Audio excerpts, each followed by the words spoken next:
আল্লাহ রসুল সাল্লাল্লাহু আলাইহি ওয়াসাল্লাম বলছেন, আইয়ুমা ইমরাআতিন সাল্লাত খামসাহা ওয়া সামাত শাহরাহা ওয়া আতাআত বালাহা ওয়া হাফিজাত ফারজাহা দাখালাত মিন আইয়ি আবওয়াবিল জান্নাতি শাআত। ছোট্ট একটা হাদিস, আল্লাহ রসুল সাল্লাল্লাহু আলাইহি ওয়াসাল্লাম বলছেন, যদি কোনো মুসলমান মেয়ে মাত্র 4টে কাজ করে, আল্লাহ তাআলা তার জন্য জান্নাতের সবগুলো দরজা খুলে দেবেন। 4টে কাজ। যদি কোনো মুসলমান মহিলা শুধু 5 ওয়াক্ত ফরজ নামাজ আদায় করেন, কোন নামাজ? না শবে বরাতের নামাজ। শবে বরাতের, শবে মেরাজের, শবে কদরের, নফল, তাহাজ্জুদ এগুলো সব অপশনাল, মেয়েদের এগুলো লাগে না। আমাদের দেশের মেয়েরা আলহামদুলিল্লাহ বেশি ইবাদত করেন, কিন্তু আল্লাহ মেয়েদের বেশি ছাড় দিয়েছেন। কারণ মেয়েরা এই মানব সভ্যতার জন্য, মানব জাতির জন্য, মানবতার ক্ষুদ্রতম ইউনিট পরিবারের জন্য, মানুষের জন্য, আল্লাহর বান্দার জন্য এত কষ্ট করেন যে আল্লাহ তাদের জন্য সব সহজ করে দিয়েছেন। আল্লাহর ওলি হওয়া সবচেয়ে সহজ যুবকদের জন্য, মেয়েদের জন্য, যারা রাষ্ট্রীয় শাসক প্রশাসকের ক্ষমতায় থাকে তাদের জন্য, আর সমাজের গরিব সাধারণ মানুষদের জন্য। কারণ তারা তাদের নিজ নিজ জায়গায় যদি কোনো শাসক প্রশাসক কর্মকর্তা নেতা শুধু ফরজ আদায় করেন আর ইনসাফ ভিত্তিক কাজ করেন, সবার অধিকার বুঝে দেন, কারোর জুলুম না করেন, তিনি আল্লাহর বড় ওলি হয়ে যাবেন। যদি কোনো যুবক অন্তত ফরজটা আদায় করে আরাম থেকে বেঁচে থাকে, ওই যুবক আল্লাহর ওলি হয়ে যাবে। যদি কোনো সাধারণ মানুষ, সমাজে মূল্য নেই, অন্তত হালাল খেয়ে চলেন, আল্লাহর ইবাদতটুকু করেন, নফল নামাজ মোটে না করেন, সারাদিন রিক্সা চালিয়ে বেড়ান, আল্লাহর ওলি তিনি হয়ে যাবেন। আর মহিলাদের জন্য আল্লাহ রসুল সাল্লাল্লাহু আলাইহি ওয়াসাল্লাম বলছেন 4টে কাজ। যদি কোনো মুসলমান মেয়ে 5 ওয়াক্ত ফরজ নামাজ আদায় করে, আমাদের দেশের মহিলারা অনেকেই ফরজ বাদ দিয়ে অনেক সময় শবে বরাত, শবে কদর করেন, আছে না নেই? এটাতে লাভ হবে না, এটাতে আমাদের লাভ হয় অনেক সময়, আপনাদের তেমন কিছু হবে না। ফরজ নামাজটা পড়তে হবে। আমরা নামাজকে অনেক সময় কঠিন করে ফেলেছি ভাইরা। নামাজ আল্লাহর সাথে বান্দার প্রিয়তম সম্পর্ক। আমরা অনেক সময় মনে করি, একজন আমাকে বলছে, হুজুর নিয়ত মুখস্থ করতে মরে গেলাম, একটা নামাজ শিক্ষা লেখে নিয়ত বাদ দিয়ে। এটা সত্যি কথা ভাইরা, আমরা নিয়ত বানাইছি। নামাজ আল্লাহ সহজ ইবাদত। নামাজের সবচেয়ে বড় জিনিস সূরা ফাতিহাও যদি আপনি না জানেন, আত্তায়াতও না জানেন, কিছুই না জানেন, জানার চেষ্টা করতে থাকেন আর নামাজে দাঁড়িয়ে যান, শুধু দাঁড়িয়ে নীরবে দাঁড়িয়ে থাকেন, অথবা সুবহানাল্লাহ, আলহামদুলিল্লাহ, আল্লাহু আকবার পড়েন, ওটাতেই নামাজ হয়ে যাবে, পুরো 16 আনা সওয়াব পেয়ে যাবে। নামাজ আমরা কিছু ভুল করি, মহিলারা কিছু ভুল করেন, পুরুষেরাও কিছু ভুল করেন, কারণ আমাদের স্বার্থ বুঝি না। বাংলাদেশের নামাজের একটা কমন ভুল, সেটা হলো আমরা নামাজে অনেক মনোযোগ দিয়ে দাঁড়াই, হাত পা নাড়ি না, কিন্তু রুকু সেজদা চুরি করি, আছে না নেই? রুকুতে যে শান্ত হতে না হতে উঠি আবার পুরো খাড়া না হয়ে ঢপাস করে সেজদায় দেয়, আছে না নেই? সেজদায় যে কোনো রকম খটাখট এক শব্দ পড়ে উঠে এই 12 আনা উঠেই আবার চলে যায়, আছে না নেই? আমরা বুঝিনি যে কি হারালাম। আমার প্রিয় রবের সামনে দাঁড়াইছি। আমার সবচেয়ে বড় মজা তো যদি এমপি সাহেব কথা বলে, এমপি সাহেবের হাতটা ধরে, পীর সাহেবের হাতটা ধরে ছাড়তে চাই না, ঠিক না? আর আল্লাহর সামনে রুকু দিয়ে ছাড়বো কোন? আল্লাহ তো আমাদের তাকায় আছে, আমি যত পারি বলে নি। আল্লাহর প্রিয় ইবাদত রুকু সেজদা মহব্বতের সাথে কর, কিছু না পারি সুবহানাল্লাহ বলবো, কিন্তু সহজে উঠবো না। উঠলে শান্তভাবে দাঁড়িয়ে থাকবো, সেজদায় যাব শান্তভাবে, যা পারি বলবো, সেজদা থেকে উঠে বসবো। 2 সেজদার মাঝখানে আমি আপনাদের মাঝে মাঝে বোঝায়, অনেকেই শুনেছেন, আল্লাহ রাসূল কি বলতেন? রব্বিগফিরলি ওয়ারহামনি ওয়ারযুকনি ওয়াহদিনি ওয়াআফিনি ওয়া'ফু আন্নি ওয়াজবুরনি ওয়ারফা'নি। ঘড়ি দেখেন 10 সেকেন্ড লাগবে হয়তো। এর মানে আল্লাহ আমাকে মাফ করে, গুনাহগুলো মাফ করে দাও, আল্লাহ আমার রহমত করো, আল্লাহ আমার হেদায়েত করো, আল্লাহ আমার রিজিক বাড়াই দাও, বড়লোক করে দাও, আল্লাহ সব অভাব কাটাই দাও, আল্লাহ আমার সুস্থতা দাও, আল্লাহ আমার বিপদ আপদ দূর করে দাও, আল্লাহ আমার যত ক্ষয়ক্ষতি হয়েছে পূরণ করে দাও, আল্লাহ আমার মর্যাদা বাড়িয়ে দাও। দোয়াগুলো কি খারাপ না ভালো? ভালো। এগুলো চাইতে লাগে প্রতি 2 সেজদার মাঝখানে 10 সেকেন্ড। প্রতিদিন 30 রাকাত নামাজ পড়লে 30 রাকাত নামাজে 30 10 হ্যাঁ 300 সেকেন্ড। 300 সেকেন্ডে কয় ঘন্টা হয়?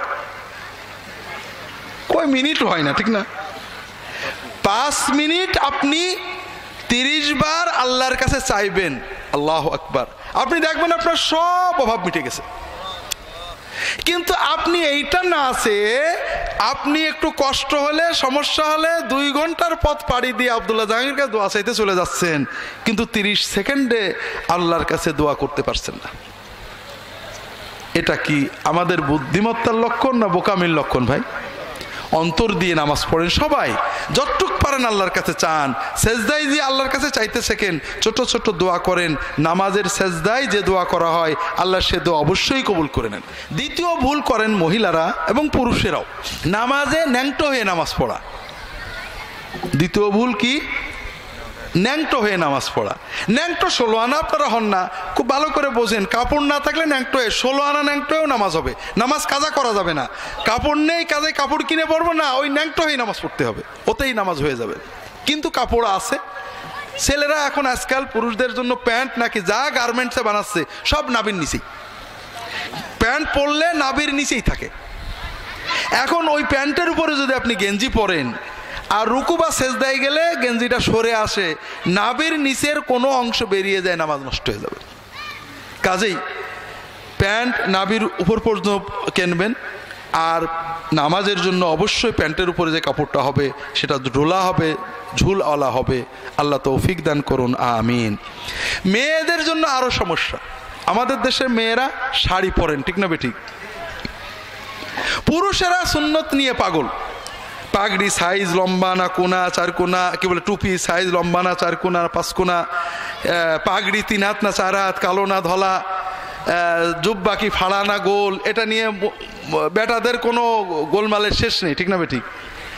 কিন্তু মহিলাদের জন্যও তো সুন্নতি পোশাকের দরকার আছে না নেই? কেউ করে না। মেয়েদের যে সুন্নতি পোশাক, ফরজ পোশাক আছে তাও জানি না। শাড়ি একেবারেই অমুসলিম পোশাক, মোটেও মুসলমানের পোশাক না। 2 নম্বর, শাড়ি একটা অত্যন্ত বাজে পোশাক, শাড়ি পরে কাজ করা যায় না। মুসলমান মেয়েরা, রাসূলুল্লাহ সাল্লাল্লাহু আলাইহি ওয়াসাল্লাম সাহাবীরা, রাসূলুল্লাহ সাল্লাল্লাহু আলাইহি ওয়াসাল্লামের মেয়েরা, রাসূলুল্লাহ সাল্লাল্লাহু আলাইহি ওয়াসাল্লামের স্ত্রীগণ, তারা লম্বা ম্যাক্সি পরতেন, ফুল হাতা, নিচেই সায়া অথবা পাজামা, উপরে বড় ওড়না পরতেন। মেয়েরা এই 3টে পোশাক সবসময় পরবেন, তাহলে নামাজও হবে এবং আল্লাহর যে ফরজ পর্দা এটাও আদায় হবে। আর শাড়ি যদি পরে নামাজ পড়তে হয়, ব্লাউজটা অবশ্যই ফুল হাতা হতে হবে।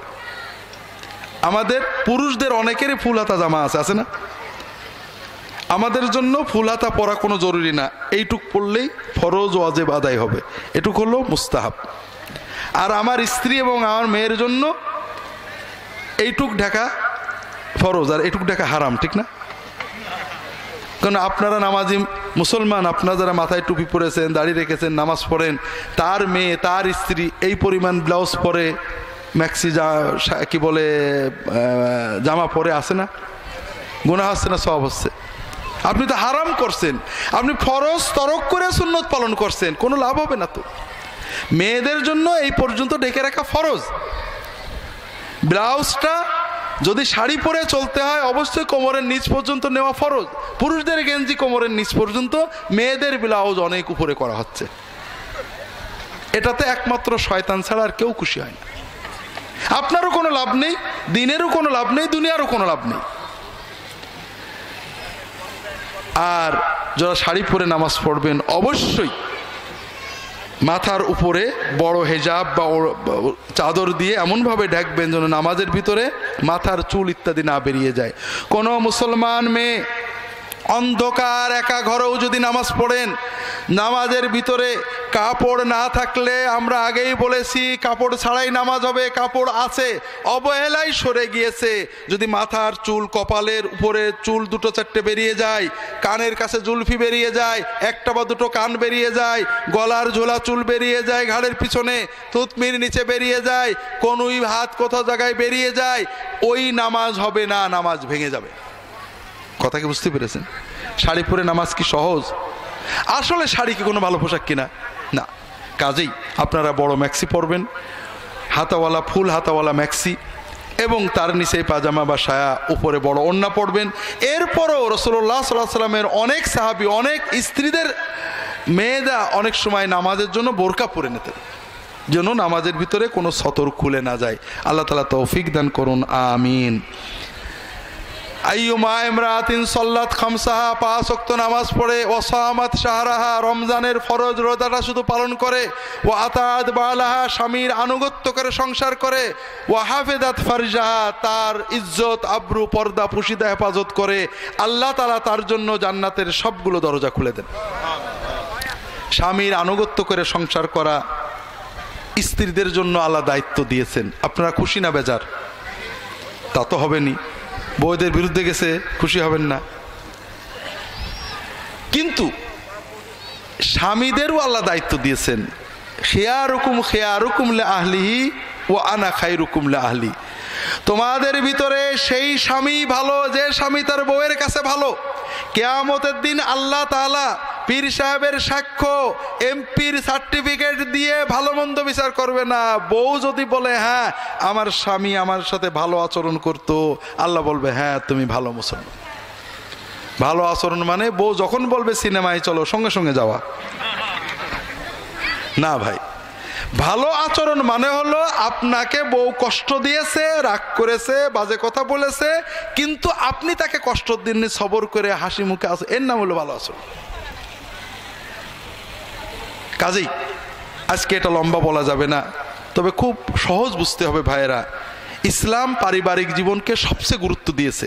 ইবাদত, শবে বরাত, তাহাজ্জুদের চেয়ে স্ত্রীর রাগ সহ্য করা, স্ত্রীর শাড়ি কেনা, স্ত্রীর সাথে দুষ্টুমি করা, স্বামীর সেবা করা, স্বামীর সাথে ইয়ার্কি মারা, স্বামীর জন্য কষ্ট করা, শবে বরাত তাহাজ্জুদের চেয়ে বড় ইবাদত, আল্লাহর প্রিয় ইবাদত।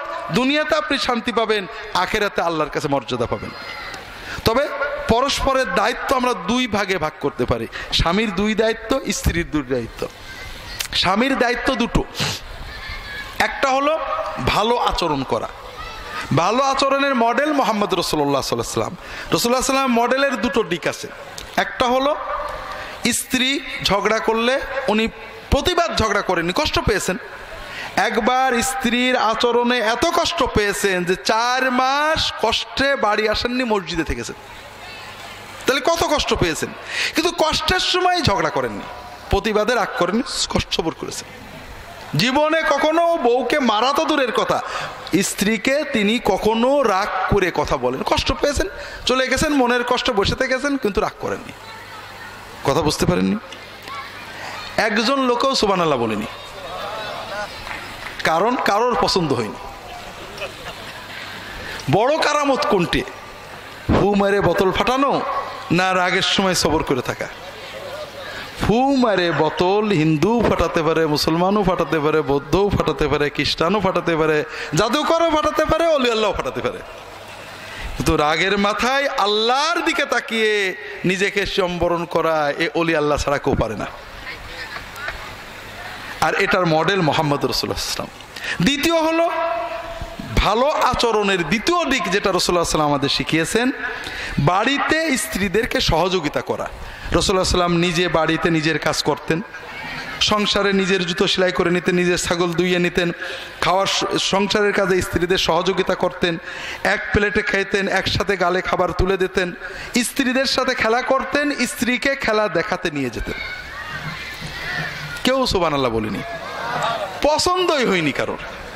রাসূলুল্লাহ সাল্লাল্লাহু আলাইহি ওয়াসাল্লামের এত বড় সুন্নত, এত বড় মডেল, যা আমাদের জীবনকে আলোকিত করবে, পরিবার সুন্দর করবে, এটা যেহেতু আজগবি মিছে কথা না, কারোর পছন্দ হয়নি। যদি আমি বলতাম আকাশ দিয়ে উড়ে গেছে অমুক লোক, সবাই সুবহানাল্লাহ বলতো, যেটা বলছিলাম ভাইরা, স্বামীদের দ্বিতীয় দায়িত্ব হলো স্ত্রীদেরকে সাধ্যের ভিতরে ভালো রাখা। আপনার ক্ষমতা আসে 1000 টাকা শাড়ি কেনে আর আপনি 500 কিনে দিয়েছেন, আল্লাহর কাছে টাকা দেবেন। আপনার ক্ষমতা আছে 500, কোনো সমস্যা নেই। স্ত্রী যদি কোনো খারাপ আচরণ করে তিনি গুনাহগার হবেন। এই জন্য খাওয়া, পরা, থাকা, বাসস্থানে আপনার সাধ্যের ভিতরে সম্মানের সাথে রাখা, এই দুটো হলো স্বামীর দায়িত্ব সংক্ষেপে। আর স্ত্রীর দায়িত্ব দুটো, একটা হলো আনুগত্য করা। একটা কি? আনুগত্য 2 পর্যায়ের। যে সেবা স্বামী আল্লাহর বিধানে শরীয়ত মতো স্ত্রী ছাড়া কারো কাছ থেকে নিতে পারেন না, ওই সেবার জন্য স্ত্রীর কাছে চাইলে ডাকলে স্ত্রী সেই কথা শুনতে শরীয়তের ওজর না থাকলে বাধ্য, না শুনলে গুনাহগার হবেন। আর যে সেবা স্বামী স্ত্রী ছাড়াও পেতে পারেন, ভাত রাঁধতে বলেছেন, স্ত্রী রাঁধতে নিয়ে আরেকজন রেঁধে দিয়েছে, হোটেল থেকে কিনে খেয়েছেন, কাপড় ধোবার কাছে ধুয়ে এনেছেন, এই সেবা স্ত্রী করলে সওয়াব হবে, না করলে স্বামী বাধ্য করতে পারেন না। কথা কি বুঝতে পেরেছেন? দ্বিতীয় হলো কৃতজ্ঞতা। স্ত্রীর দায়িত্ব স্বামী যে তার জন্য কষ্ট করেন এই কৃতজ্ঞতা হৃদয়ে অনুভব করা। স্বামী তার জন্য উপার্জন করেন, অর্থনৈতিক ড্রাইভার বহন করেন, সামাজিক প্রোটেকশন দেন, কিন্তু মেয়েদের আবেগের কারণে রেগে গেল বলে তুমি জীবনে কোনো শান্তি দিলে না, তোমার কাছে কিছু পাইলাম না, আজীবন কষ্ট দিলে, কি দিয়েছো, এগুলো ভয়ঙ্কর গুনার কাজ। কথা কি বুঝতে পেরেছে? আমরা যতই কষ্ট পাই মনে করতে হবে যে আমার স্বামী আমার জন্য এত কষ্ট করেছে, পারেনি কিন্তু অনেক করেছে, এই কৃতজ্ঞতার অনুভূতি থাকতে হবে। আল্লাহ রাসূল সাল্লাল্লাহু আলাইহি ওয়াসাল্লাম বলছেন, লা ইয়ানজুরুল্লাহু ইলা ইমরাতিন লা তাশকুরু লিজাওজিহা ওয়া হিয়া লা তাস্তাগনি আনহা। যে মহিলা, স্ত্রী নিজের স্বামীর খেদমত ছাড়া চলে না, অথচ স্বামীর প্রতি কৃতজ্ঞতার অনুভূতি হৃদয়ে লালন করে না, আল্লাহ তাআলা ওই স্ত্রীর দিকে তাকানি না। আর আল্লাহ যদি আপনার দিকে না তাকান, আপনার সবে বরাতে কি লাভ হবে? এজন্য আল্লাহ রাসূল বলেন দ্বিতীয় দায়িত্ব হলো আনুগত্য। চতুর্থ হলো পর্দা পশিদা হেফাজত করা। পর্দার ব্যাপারে আমরা সবাই দুর্বল। আমরা একটু আগেই যেটা বলেছি, মেয়েদের পর্দা করা ফরজ, আল্লাহ শরীর ঢেকে রাখা ফরজ করেছেন।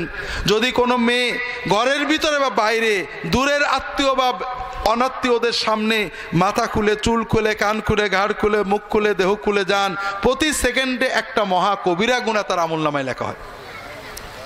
পর্দা করেন, বাইরে যাবেন, কর্ম করবেন, বোরকা সহ, পর্দা সহ। স্ত্রীদের মেয়েদের পর্দায় রাখা আমাদের জন্য ফরজ। ভাইরা, আমরা লম্বা বলতে পারছি না, আমাদের সমাজে অবক্ষয় বেড়েছে, ইফটিজিং বেড়েছে, হ্যারাসমেন্ট বেড়েছে, মাদকতা বেড়েছে, ঠিক না বে ঠিক? এগুলো কমুক, আপনার ছেলে মেয়ে এতে আক্রান্ত না হোক, আপনারা চান না? আপনার ছেলে মেয়েদেরকে এ থেকে ঠেকানোর দায়িত্ব আমাদের এমপি সাহেবের, ঠিক না ভাই? না পিতা মাতার? হ্যাঁ। তো ভাইয়েরা, দেশের বিশ্বের সামগ্রিক পরিস্থিতি আমাদের নিয়ন্ত্রণে না, খারাপ হতে পারে, কিন্তু আমরা আমাদের ছেলে মেয়েদের ঠেকাতে পারি। ছেলে মেয়েদের নামাজ শেখান, পর্দা শেখান, ইনশাআল্লাহ আপনার ছেলে মেয়ে আর যাই হোক বকে যাবে না, বকাটে হবে না, ইফটিজিং করবে না, টিজড হবে না। আল্লাহ তাআলা তাদেরকে হেফাজত করবেন। আল্লাহ আমাদের ছেলে মেয়েদেরকে দুনিয়া এবং আখিরাতে আমাদের চোখের আলো বানিয়ে দিন, আমিন।